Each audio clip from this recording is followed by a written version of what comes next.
Hi, I'm on camera now, which is really weird considering how, normally you're used to seeing me as like a little cartoon thing, but here I am, in the flesh, dressed as Iron Fist, because today we're going to be talking about Iron Fist Season 2. Now, I know what you're all saying. You're a pretty big Spider-Man fan, so why aren't you talking about or like playing Spider-Man PS4?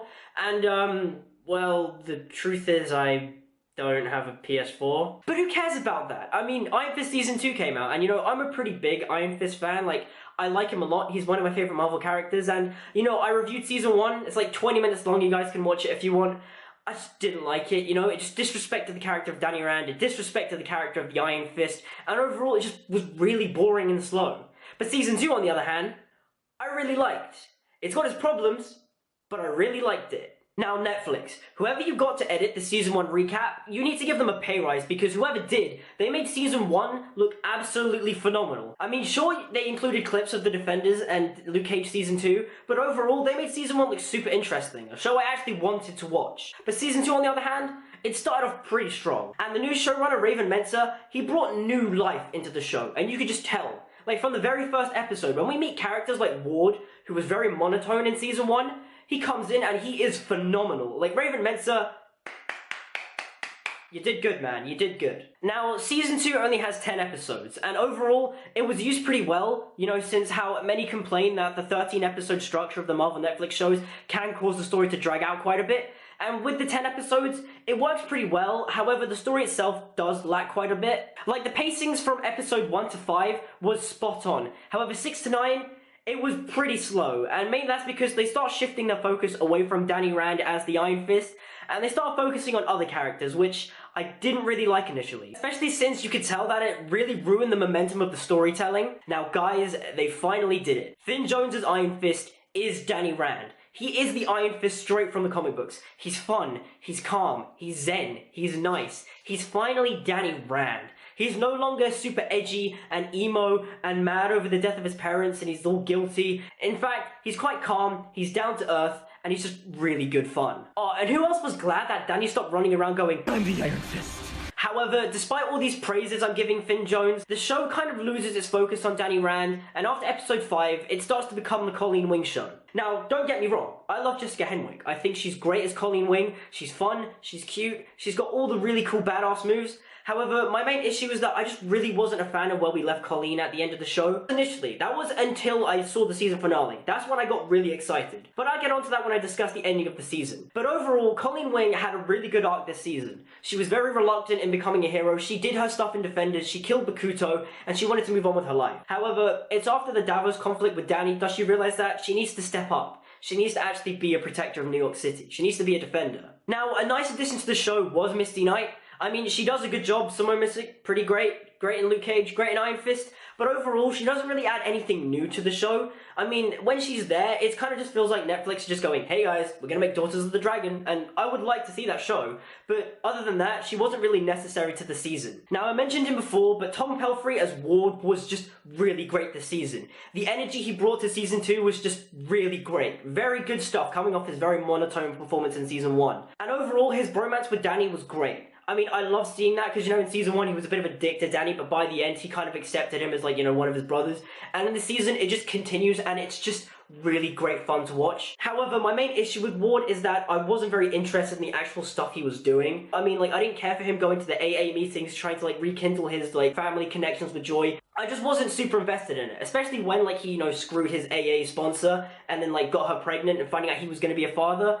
I mean, I just didn't care. Now, speaking of not caring, Joy, her entire arc this season, I just didn't like. I mean, what was the point of her being there? I mean, I get that you had to pay off the whole ending of her in Season 1 being all, super evil, threatening to kill Danny. Also, they didn't even try to make her interesting. They didn't try to, try and make her reason to, hate Danny really, interesting. In fact, they just kind of just went "Oh yeah, he killed my dad, he ruined my life a bit, I'm gonna kill him." I mean, no. I mean, you could have tried. Now, a great addition to Season 2 was definitely the inclusion of Typhoid Mary. Alice Eve did a really good job with her acting. Just really unnerving stuff. Now, I'm a Daredevil fan. He's my second favorite Marvel character. Most of his work is solidly written. Frank Miller's work, Bendis' work, mwah. But with that being said, I'm not really all too familiar with the Typhoid Mary character. I mean, I've seen her in one story, which was Daredevil End of Days, written by Brian Michael Bendis. And in that story, she was cured of her dissociative identity disorder, so I didn't actually get to see, the character of Typhoid Mary. I just saw Mary Walker. But yeah, she was definitely a great presence in Season 2 of Iron Fist.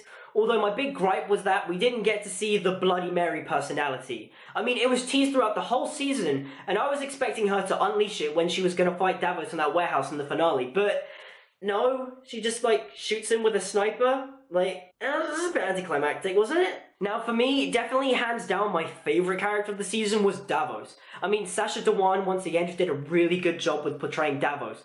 And overall, Davos was really complex, his motivations were there.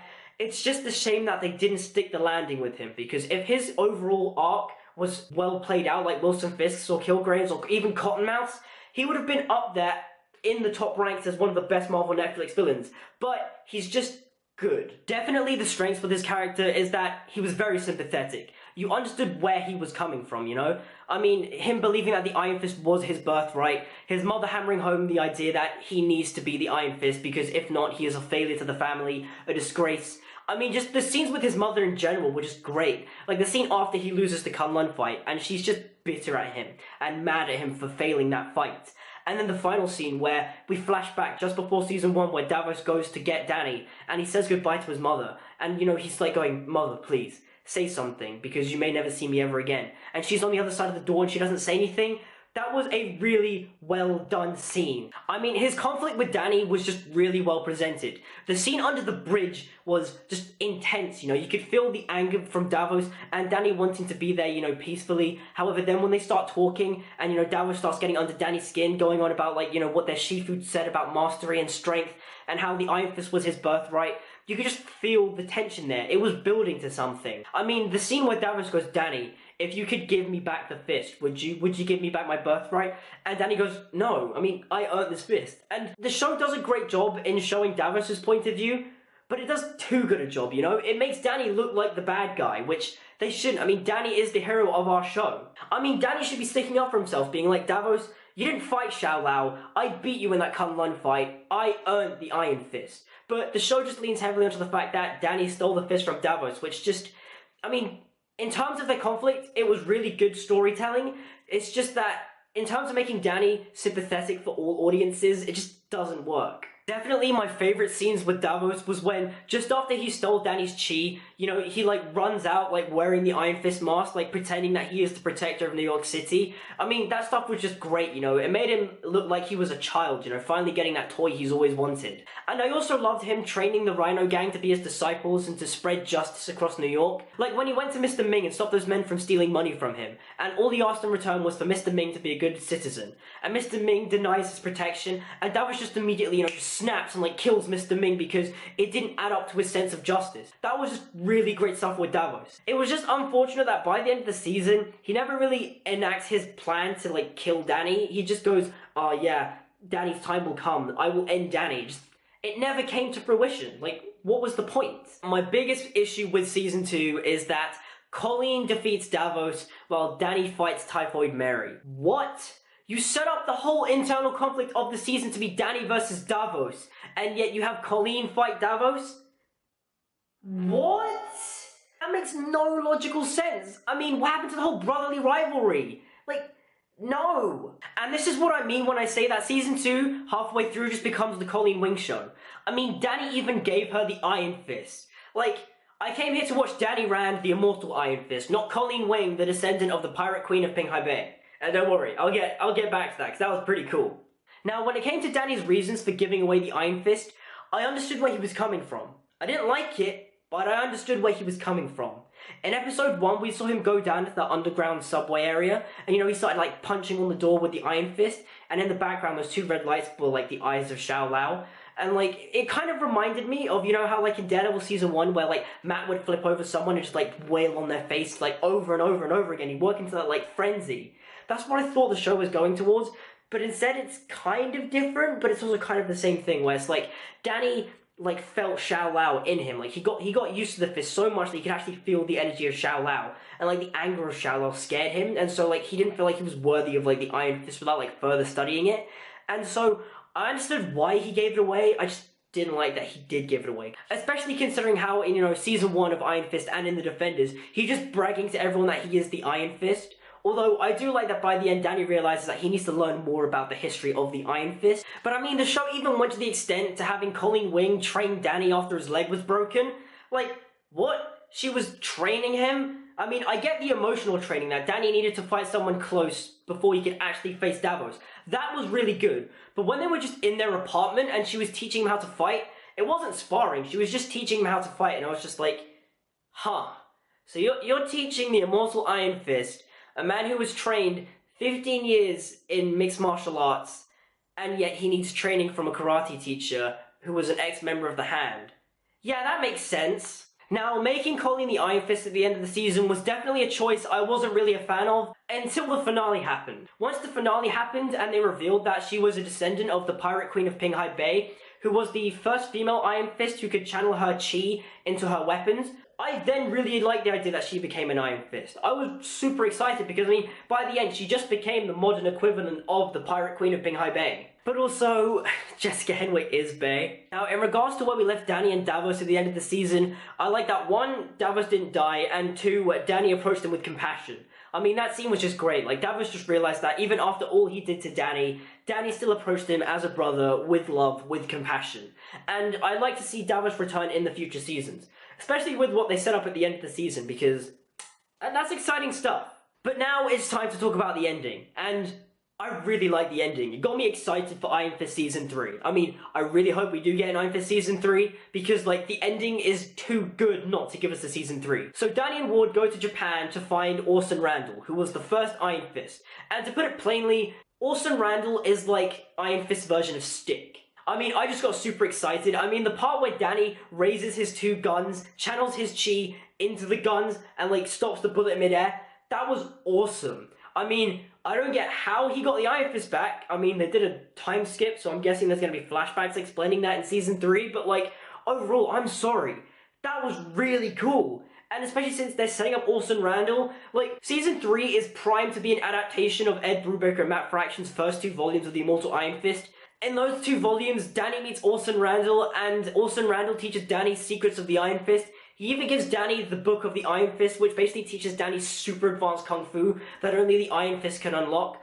And then Orson dies because Davos kills Orson. And then Danny is taken back to Kunlun to fight in a mystical tournament of the 7 cities of heaven. And, if Danny fails, then Kunlun won't be able to return to the earthly plane for, like, decades. And it's a really good run. So if Season 3 is a full-on adaptation of that, I'm all game. Give me Season 3 right now. Now, Iron Fist Season 1 definitely got trashed for its fight scenes, but Season 2, Season 2 stepped up the fight scenes to a whole nother level. In my opinion, they're on the quality of Daredevil Season 2's fight scenes. I mean, I still think Season 1 of Daredevil has the better fight sequences, but compared to Season 2, that's pretty high praise because, I mean, that Kunlun fight with Danny and Davos, oh, it was really good. Although, I did notice one small editing mistake, where Davos, like, punches his Danny in the face, and suddenly, in the next cut, Danny's, like, mask is just gone. I mean, I thought it was really hilarious, because, I mean, like, damn, Davos' punch was that hard. He, like, warped space and time and, like, knocked Danny's mask off. It was pretty funny. But the stunt choreographer Clayton Barber, who did Black Panther and Creed, which both have really good fight scenes, he really brought his A-game into Season 2. I mean, the Kunlun fight was great. The scene with Danny and Davos just sparring under the bridge, that was great. Now, in terms of production design and set design, Season 2 definitely was quite lackluster. If we're not in a nice-looking penthouse, or we're not in, like, Danny and Colleen's apartment, we're in very barren and boring-looking warehouses, and probably the best set is the Kunlun set, where Danny and Davos have their fight. The show needs to get away from the whole gritty, like, street-level thing, because Iron Fist isn't street-level. Iron Fist is very mystical, it's a very kung fu movie. He can be in New York, he can hang out with Luke Cage. I'm fine with that.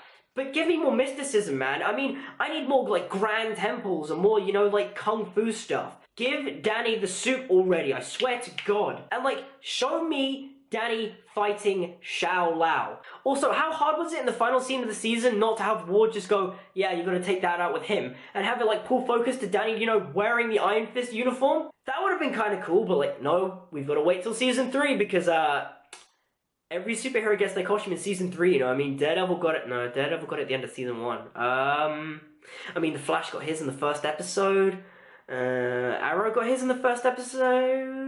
Yeah, why has he not got a costume yet? Costume rant aside, I just didn't care for the whole street gang thing. The Tigers versus the Hatchets, like, No, I mean, seeing the hatches again was a nice callback to season 1, but other than that, I just didn't care for this gang war. It was irrelevant. I just give me more Danny and Davos conflict. That's all I wanted. I mean, if I was to give Raven advice for season 3, I would definitely just say adapt the first 2 volumes of Immortal Iron Fist, because Iron Fist, although he can be street level when he hangs out with Luke Cage, it's predominantly mystical based, you know? There's a lot of kung fu action, there's a lot of tournaments, there's a lot of, you know, just mysticism, and it's just missing that. The show is just missing all this mysticism. But then again, I really hope Raven does stay for season 3, because the amount of love and care he has for Iron Fist comics were just amazing. I mean, seriously, I got giddy when the episode titles were named after Marvel Premiere issues 15 to 18. Like, the first episode is called The Fury of Iron Fist, one of the episodes is called Heart of the Dragon, and one of them is called Citadel on the Edge of Vengeance. I mean, that is awesome. Like, those references were, like, super obscure, and you could just tell he loved the OG Iron Fist comics. Overall, I really enjoyed Iron Fist Season 2. If I had to give it a number rating, which is weird because I don't actually do number ratings, I would give it a 7 out of 10. It had a very strong first few episodes. Episodes 1 to 5 were really well paced, really well structured, really well done. Episodes 6 to 9 definitely were a drag, but overall, it didn't ruin the season. Although the finale was questionable, the ending itself really got me excited for Season 3. The fight choreography was really good at times, and honestly, just for me, the biggest problem was just that it was just a bit too street level. I wanted more mysticism. I wanted a bit more of the Iron Fist lore. But with the teaser Season 3, I have high expectations. Hopefully they will deliver on adapting the first 2 volumes of the Immortal Iron Fist. Oh, and that Daredevil teaser at the end of episode 10 of Iron Fist Season 2, that got me thinking. I've got some predictions about Daredevil Season 3. Hey, thank you guys for watching. If you like the video, leave me a comment down below. Like and subscribe and all that good stuff. Hit the notification bell to stay notified. My social media links are down in the description, so if you give them a look and a follow, that'd be real nice. And until we meet again, I'll see you guys next time.